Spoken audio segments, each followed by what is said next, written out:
Hello, today I'd like to talk about some clutches. I have three clutches here in front of me. I've got an Exedy Carbon-D, is a used one that's come out of the car today. A Compe-D, which is the new one going in. And we have a standard OEM clutch assembly. They're all 6-speed Subaru fitment. And I'm just going to give you a rundown of some differences and some weights and do a bit of a comparison for you to show what's what with them. Firstly, with the Compe-D, it's twin plate design, still a pull type clutch. These are the standard pull bearings. Under the cover here, we've got pressure plate, first driven plate, it's a 6-puck ceramic metallic. Yeah, I don't really know much more about it. It's got sprung in the centre there.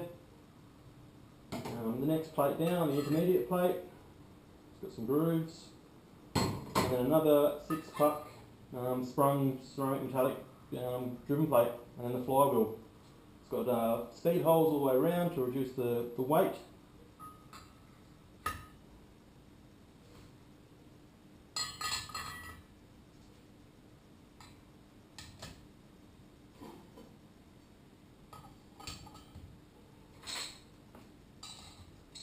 With the Carbon-D, this is it's obviously a used one, it's coming out of the car, but similar sort of arrangement, it's a bit different. Still a pull clutch, still got the pull bearing there. Under the cover, you've got the pressure plate. There's an extra disc here, probably the thing that fucking rattles its tits off when I'm disengaging the clutch. Then we have the first carbon disc, obviously worn, you can see the lip on there. And also note the teeth all the way around here goes into a drive box, I think they're called, which basically keys it to the two discs together, and that goes to the transmission input, which is a bit different to the way the Compe-D was set up, that each plate goes directly onto the input of the transmission. So we've got that. Intermediate plate, you can see she's had a hard life. There with the hot spots, she's cooked. Drive plate, sprung as well, pretty rattly, and then the last friction disc with drive plate and the flywheel. No speed holes all the way around, although it's quite a thin flywheel. And yeah, as you can see, she's cooked as well. She had a hard life. And I'm not going to pull apart a stock clutch, I just got it there because I had it lying around. It's probably rusted together anyways, but there's nothing special about it. So that's the makeup of the clutches.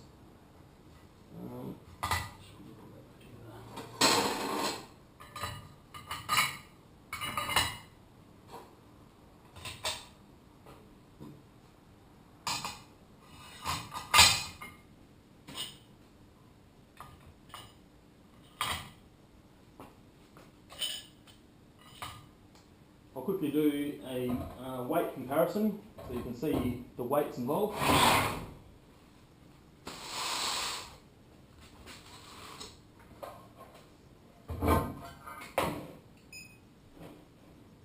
Hopefully about 71. Scales I use for air conditioning. So first up, we have the OEM 6-speed clutch. I put on release bearing, and these aren't the right flywheel bolts, they're actually a bit shorter for the Exedys, but that as well will give you an idea of the weight. 16.95 kilos, not too light, she's quite chunky, that one.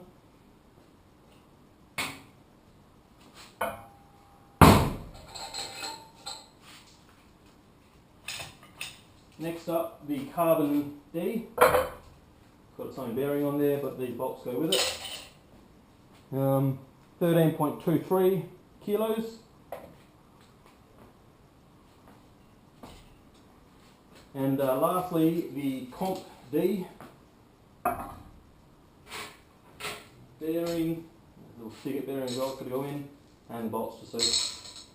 And that weighs in at 11.48 kilos. Yeah, so there's a fair bit of weight to be saved there. I'm actually surprised by the weight of the Compe-D. I was expecting the Carbon-D to be quite light, but the Compe-D trumps it. It was even more lightweight. I suppose it's these added speed holes, smaller diameter clutch disc allows space for speed holes in the flywheel. I think it's probably a bit of a newer design with them, maybe, I'm not too sure. Overall, I haven't driven this one over yet, but with the carbon clutch, I found it to be a very good clutch. I actually bought it used. Got a year and a half of racing out of it, and a bit of street K's as well, so I didn't get too much use, but the use that I did give it was pretty hard. And yeah, as I said, used, unknown condition beforehand. The clutch was, once it was hot, it was amazing. It was a really good clutch, really nice pedal modulation, good feel, and it held the torque, and just was a great clutch to use. Downsides, you had to heat it up every time you used it. It just simply would not grip when it was cold, so you'd have to either do a bit of driving around and sort of work some heat into the clutch, or you could do a heat up procedure where you basically put on the brake and sort of put on the power as well and try and slip the clutch out. So you can try and use the handbrake and to try and do it, and just sort of basically to ride the clutch at 3,000 RPM or so for a few seconds.